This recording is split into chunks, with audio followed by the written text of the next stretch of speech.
नमस्कार. महाराष्ट्र सरकारने एक ऐतिहासिक निर्णय राज्याच्या मच्छीमारांच्या भविष्याच्या दृष्टिकोनातून घेतलेला आहे.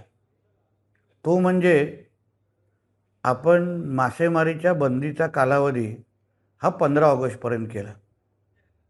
हल्लीच झालेल्या अधिवेशनामध्ये राज्य सरकारने मत्स्य खात्या मंत्रालयाने ह्याबाबत मी स्वतः त्याचं निवेदन केलं. हेतू एवढाच होता की राज्याचं मत्स्य उत्पादन वाढावं, जी वर्षानुवर्ष असंख्य मच्छीमार बांधवांची मागणी होती. आता त्याच्यात एक तांत्रिक माहिती देण्यासाठी मी आपल्यासमोर आलेलो आहे की ही बंदी कालावधी 15 ऑगस्टची ही महाराष्ट्रापुरती आहे. पण केंद्र सरकारच्या नियमानुसार 1 ऑगस्टपासून मासेमारी सुरू होते आणि आपल्या सर्वजणांना माहिती आहे 12 नॉटिकल माईल्सपर्यंत राज्याची हद्द असते.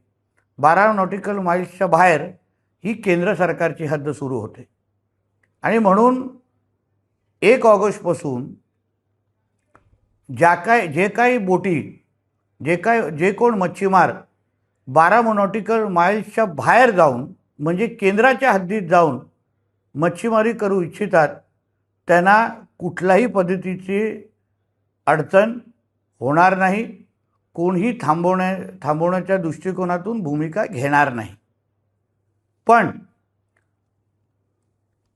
केंद्राची हद्द जाईपर्यंत मध्ये राज्याच्या हद्दीमध्ये कोणीही अनधिकृत मच्छीमारी अगर करेल तर राज्याचं मत्स्य मंत्रालय त्यांच्यावर कडकची कडक कारवाई करण्याच्या भूमिकेमध्ये आम्ही सगळेजण आहोत. कोणीही आमच्या मच्छीमारांच्या हक्काचे मासेमारीच्या साठ्यावर अनधिकृत पद्धतीने मासेमारी करून अगर त्याच्यावर नजर ठेवत असेल तर आम्ही कोणालाच सोडणार नाही. परत एकदा आपल्याला सांगतो की केंद्राच्या हद्दीपर्यंत जाण्यासाठी कुठलीही अडचण नाही. केंद्राच्या हद्दीमध्ये 1 ऑगस्टपासून मासेमारी सुरू होणार आहे. राज्याची हद्द किंवा राज्याच्या हद्दीमध्ये 15 ऑगस्टच्या नंतर मासेमारी आपण करण्याची सुरुवात करत आहोत. ह्या बाबतीत सगळ्या जणांनी नोंद घ्यावी. धन्यवाद.